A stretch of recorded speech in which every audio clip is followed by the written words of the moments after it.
my name is Catherine Litvinchova, and you are listening to the podcast UA, The Day That We Survived. We've already created more than 30 episodes about Russia's full-scale invasion of Ukraine and shared hundreds of stories of people who are amazingly resilient, despite the circumstances. I hope that clarifies a little bit what Ukrainians stand for in this struggle. However, what moves people from faraway countries to come and fight with Ukrainians shoulder to shoulder? We are going to discover today. You are about to hear the story of Isaac, an American soldier serving on the ground in Ukraine.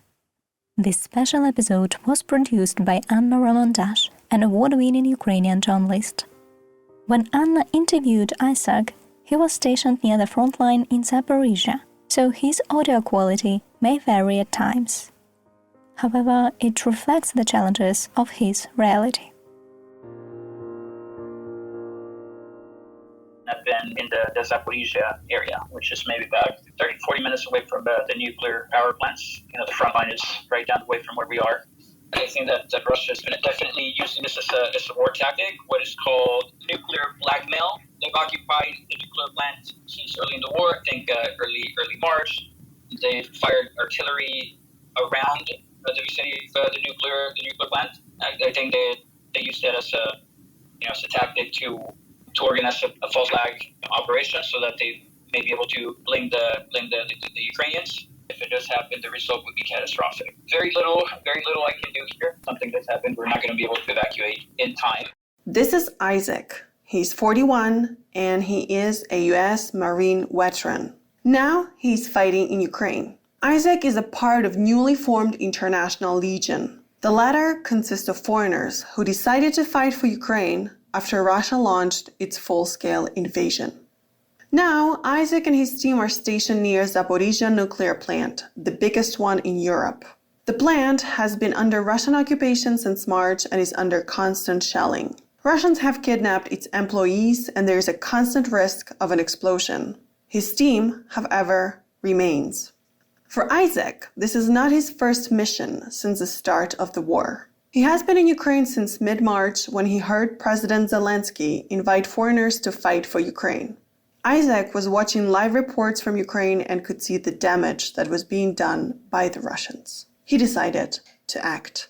There wasn't a whole lot that I could do except just feel helpless and be outraged at the footage that I was seeing and the reports that I was reading. But it was, I believe, the first weekend following the initial invasion that I heard Zelensky's call inviting foreign volunteers to come and join the fight.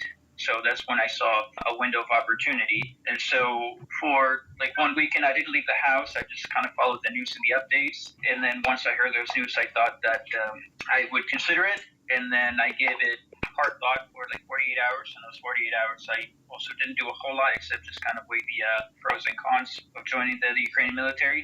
So I gave myself 48 hours to make a decision.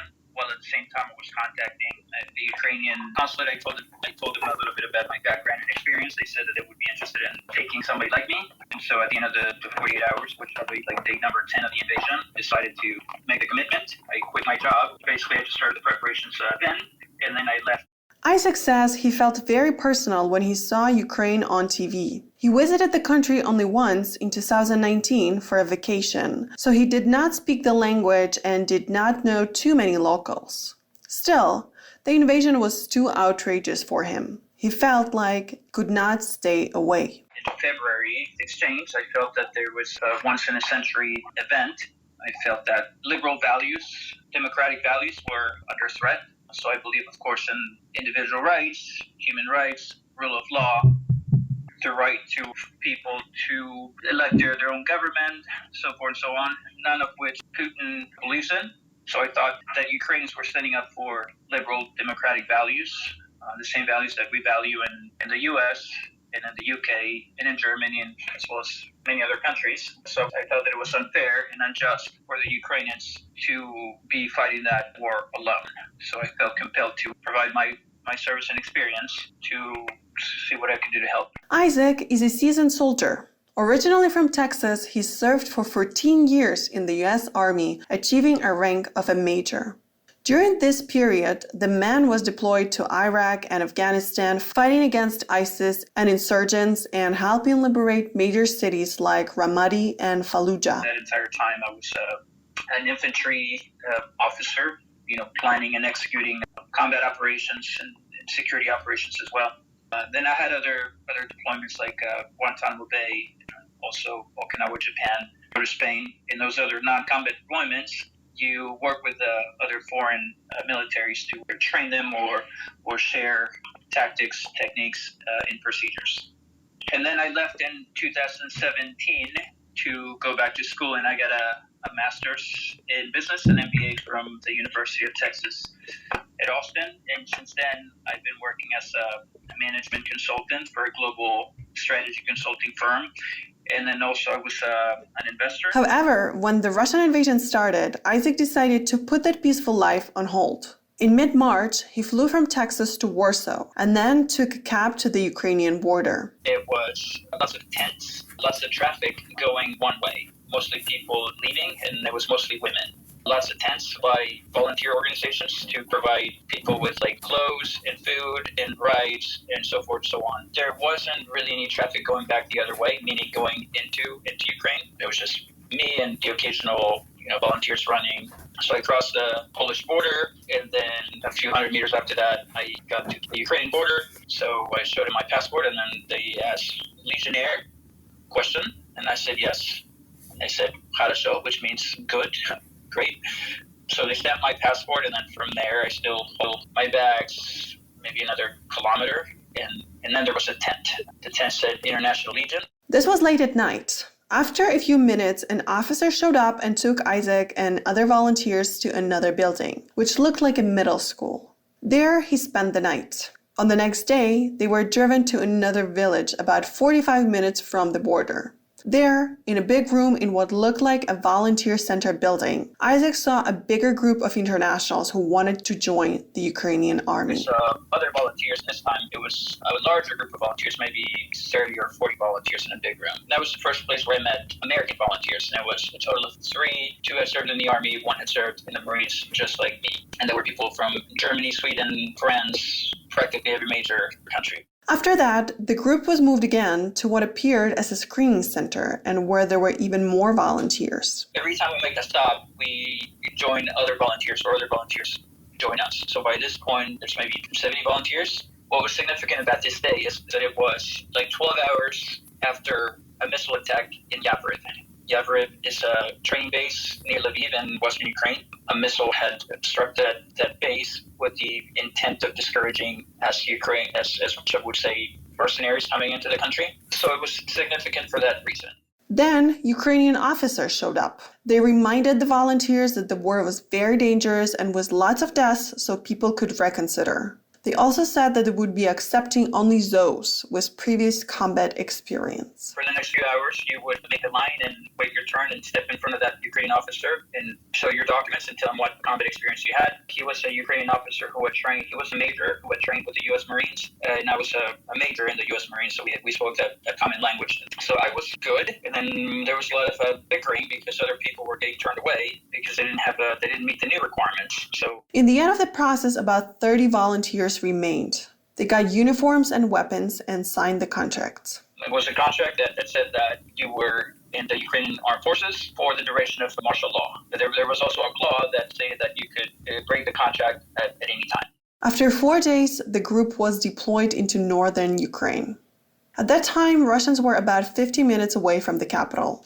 Isaac stayed in the barracks in the southern part of Kyiv, where he met more international soldiers. First set of missions was to fight in Irpin, which is maybe 50 minutes northeast of Kyiv. It's a somewhat affluent suburb on the outskirts of Kyiv. So we would go there, and so that was a front line. So we would occupy buildings, and then from there we would observe Russian activity, report their activity, and then attempt to engage them by calling indirect fire like artillery, or if we could, then hit and then attacked them. So that was the first month or so. And then, of course, in mid-April, the Russians lost the Battle of Kiev and they withdrew back to the north across the Belarusian border. And then from there, I spent the next 2 months in the south, the province called Mykolaiv. In summer, Isaac went back to the US for a few weeks to take care of personal matters and bought additional gear for the soldiers. After he came back, he was deployed in Zaporizhya area near the nuclear plant. During the many months of war, he was to observe the changes taking place in Ukraine's military. He says that the army has been improving tremendously. When I first joined, I joined the International Legion. When I showed up, it had only really existed for maybe 2 weeks. So when we showed up, we always had the essentials. We had uniforms, we had weapons, we had ammunition, we had food, we had water, we had anti-tank weapons. There were other things that took a little bit longer to arrive in large enough quantities for most teams to equip with such equipment. So that would include like night vision, goggles, encrypted radios. So of course that took some time. So it was gradual. But I think that all those organizational challenges have been overcome by now. But to be fair, I don't think that the U.S. or any NATO military would have been able to do much better, given how fast events took place and the conditions under which the events took place. For Isaac, the biggest challenge is fighting the second largest army in the world, which means that Ukrainian militia has to adjust to being outnumbered and outgunned.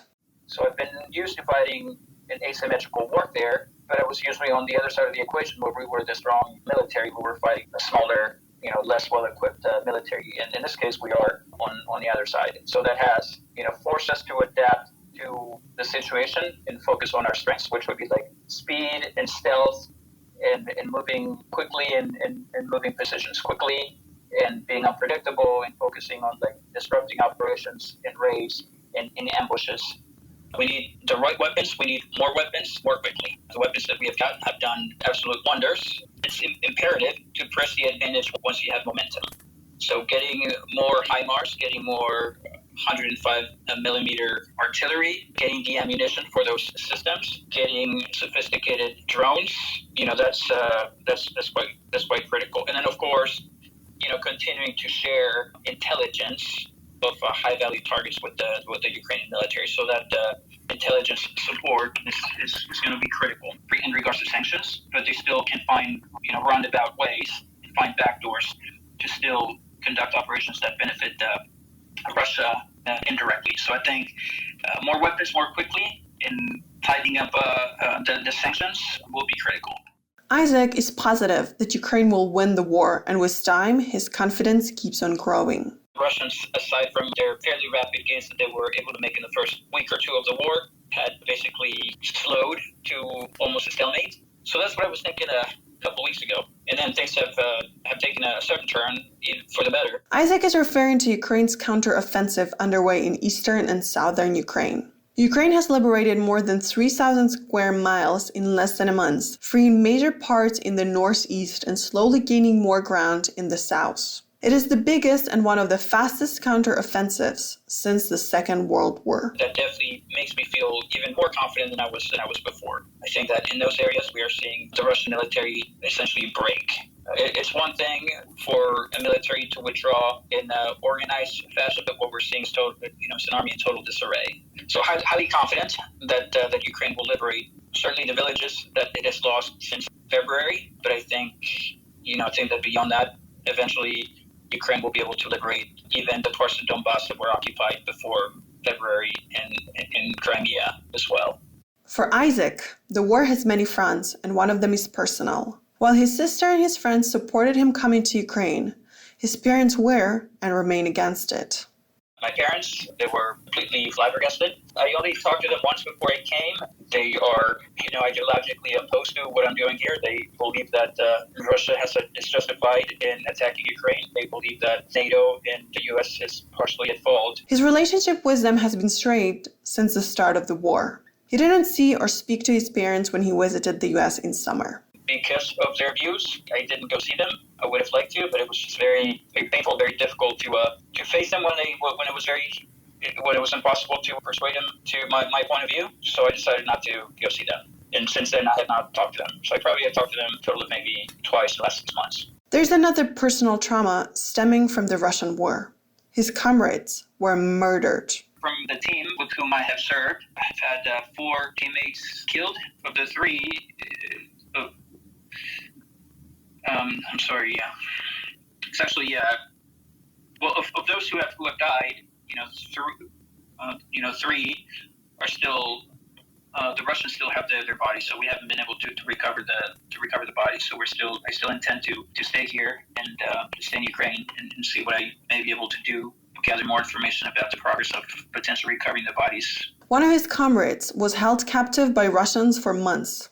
He was recently released and is now back in his home country, the United Kingdom. Another one has been missing since late April. So those are among the the sacrifices that my teammates have made in coming to Ukraine. Isaac hopes that the world will not forget about Ukraine and the losses and sacrifices people are making here. His acquaintances in the US are fundraising to help him and other fighters on the ground.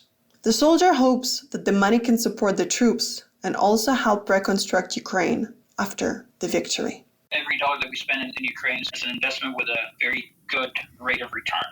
I think that what will follow Ukraine's victory will be akin to the Marshall Plan, where we invested in the rebuilding of Europe after World War II. Every day there are hundreds of people dying in this war. And it is an absolute outrage what Russia is doing here. They're not complying by the rules of warfare. They regularly target civilian places, and that includes supermarkets, shopping centers, train stations, residential buildings. They are known to have essentially kidnapped babies and deported them to Russia. They are forcing some people in the occupied areas to take foreign passports. They are blackmailing the world with the threat of nuclear warfare. Any one of those things is enough to outrage, a concerned citizen in the U.S. But the fact that all those things are happening at the same time, deserves our full attention and also our support. For Isaac, he keeps on fighting and he hopes to contribute to Ukraine's upcoming victory. I think that Ukraine is it's a wonderful country. Now that I've invested so much in it, I would also like to see not just to see it win, but also to see it get rebuilt. This episode was created with the support of the Czech Embassy in Ukraine. Please stay safe and listen to Ukrainians.